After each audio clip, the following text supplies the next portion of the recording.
Sitri, the 12th spirit of the Goetia.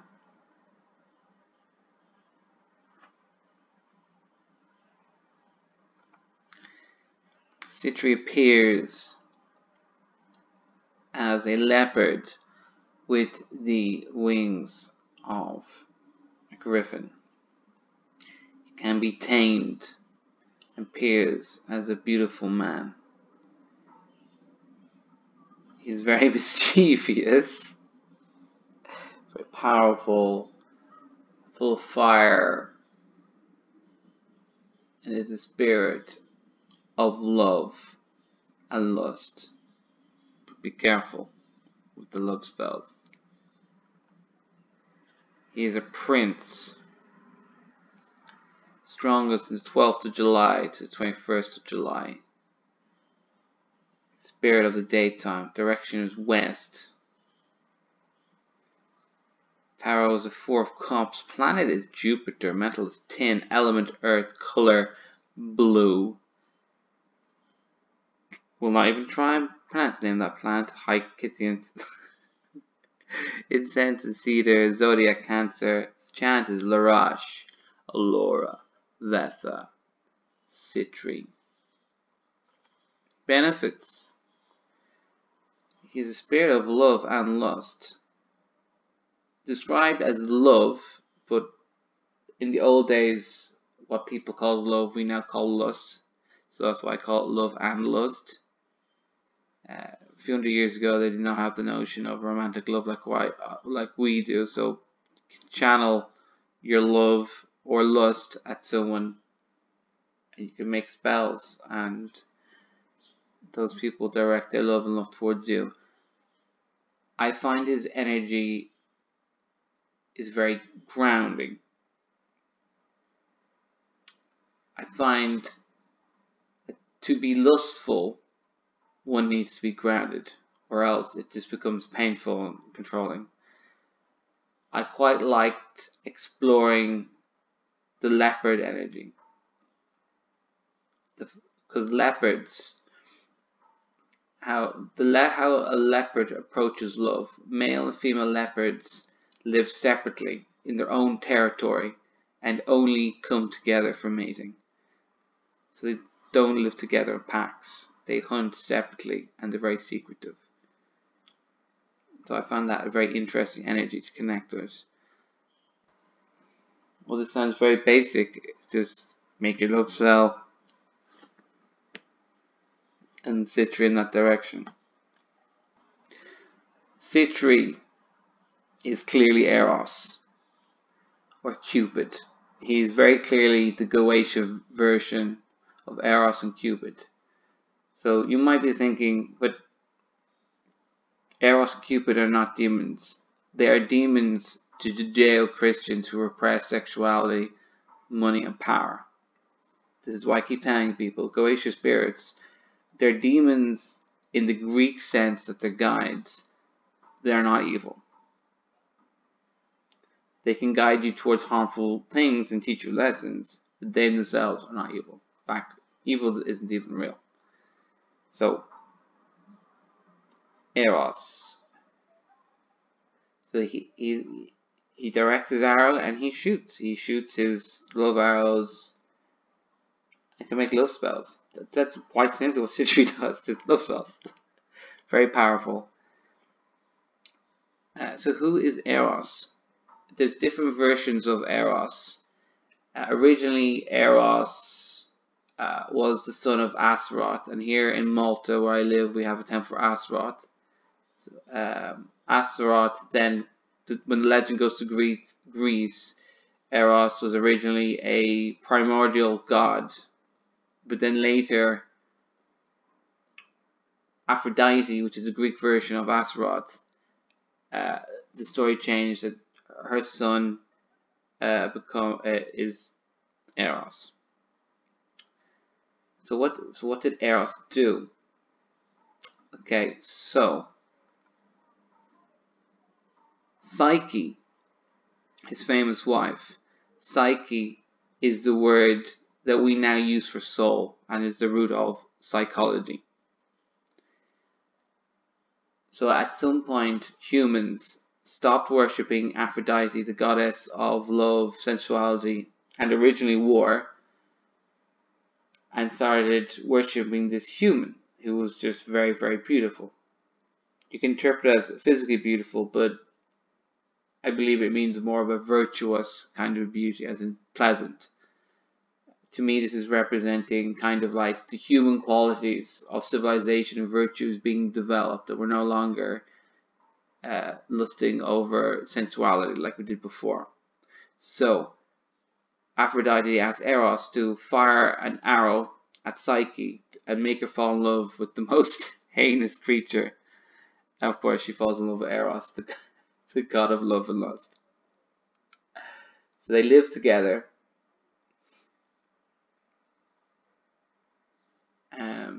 At some point, Psyche stops trusting Eros, and then she realizes she actually doesn't know that she's married to the god of love and lust, but she distrusts him. Then they break up, and they get back together again. So short version of the story. Basically, how I see this is focusing your lust and your love towards if you want to call it your soul, your mind. I'm going to call it consciousness. Directing love and lust towards consciousness itself, the human aspect of consciousness. Another way of saying that: fall in love with yourself. Romantic love isn't real. Again, ladies and gentlemen, this is my interpretation of Sitri, Eros, and Cupid and Psyche, so don't get your panties in a bunch that I'm not following the orthodox story very strictly. The tarot card that this is related to is the Four of Cups. Emotions and feelings and water in the sphere of Jupiter. Luxury. Aleister Crowley describes luxury as the seeds of the decayed fruits of pleasure.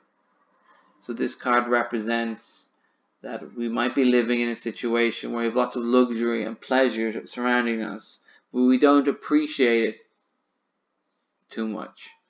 And it's gradually going to make us lazy, and we need to appreciate what we have and accept love in all its forms, instead of saying, no, I don't want that because I believe I can get something better. So this is one way that we can generate the power of love and lust within ourselves. It's just by appreciating existence and life for the things it gives us, and not be angry because it behaves in a way we don't want. Just keep on loving. My experience with working with Sitri, the more I love myself, the much easier it is for me to deal with other people. Okay, so this evocation got so messy. Rash, Allura, Vefa, Sitri. I want to do a blood ritual. I stabbed myself in the index finger many times, and then lots of blood came out, and I managed to cover most of the seal in blood, and as you can see, destroyed the seal.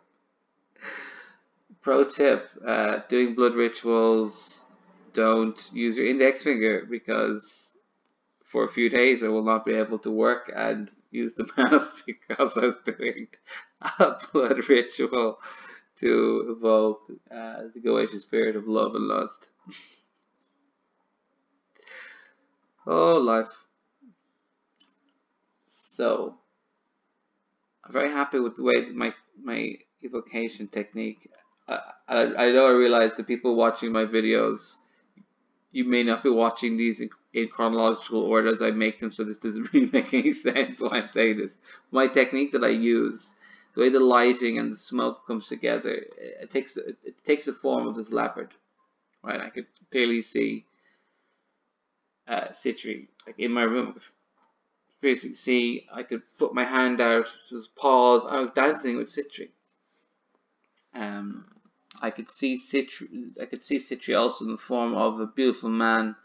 Basically, this beautiful man kind of looked like me, more physically fit, with muscles, and with a hairstyle I had about a year ago. If that makes sense. So in the middle of this evocation,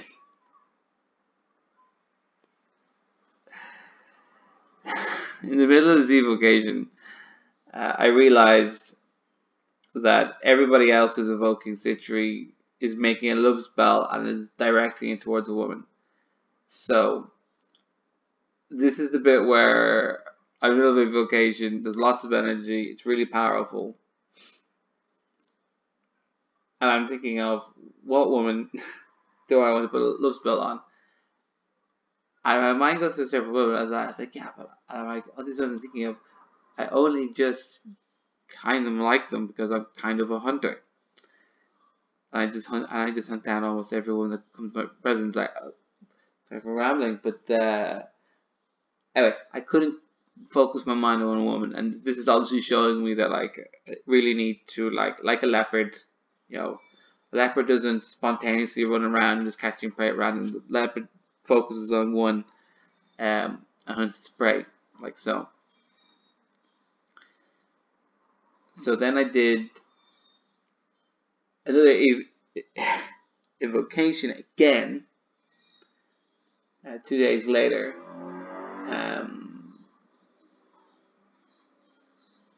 did banishing. Sitri came back in this pillar of fire, and alright, okay, I found I if I could put a love spell on anyone and make anyone fall in love with me, who I pick? I pick me. I made a love spell on myself. Everybody else who evokes Sitri puts the love spell on someone else. I did it on me. I love me. And this love spell as like when I was like, you know, Larash, Laura, Buffa, Sitri, and I was like, Sitri, make me fall in love with myself. Like all the energy went up through this column through my central channel, exploded through my head, and it was like being in D&T land. Like it was just my consciousness left this realm, and it's like if you've ever really, you should only really work with gracious spirits if you've done astral travel, but it's like there's this physical realm and there's the astral realm. There's a totally another realm beyond that like that only makes sense when you experience it. It's like beyond the light, beyond the consciousness.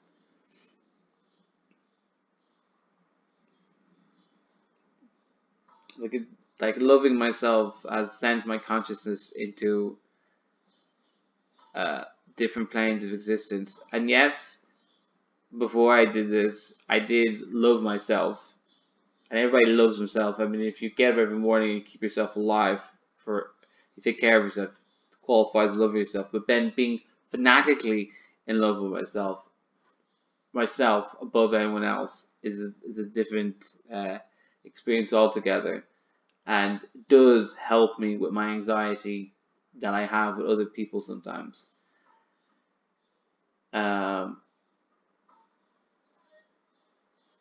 Yeah, and then 2 days later, this woman contacts me via WhatsApp. This woman contacts me. I put no effort into connecting with her, and we go on this wonderful date. It was amazing, and through the whole time, I'm just like floating through it, keep my attention on myself. And then yesterday, I'm playing a concert, raising up money to give to food programs, and she's with another guy, and I'm just like, huh, what's wrong with this picture? Oh, because instead of paying attention to myself or her, I'm taking care of other people, which is not a desirable trait. And I just go like, but I still kissed another woman, and I'm still meeting another woman in a couple of days. So it's like being in this whirlpool of loving myself. It's like I don't really care about these other women. Like if they want to hop on board my whirlpool of love, they can experience this, and uh, they get to live my world, and they do all the things that get involved in my magical world. But like if they're not going to talk to me and they want to go off, ain't my problem.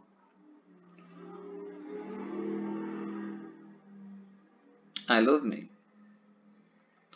So now I keep the seal in this jar. Why do I keep it in this jar? Because it's now covered in blood and uh, sexual fluids to make it super powerful. I don't really want. It's not appropriate to leave lying around my apartment. And I don't really want to burn it, so I keep it in this jar. And then I put in a clove of garlic for fun. And there's also a bit of incense in it too. And so I keep that over my bed, just to remind me that above all else, I need to love myself. That has been a very interesting experience with Sitri. Larash, Laura, Vetha, Sitri.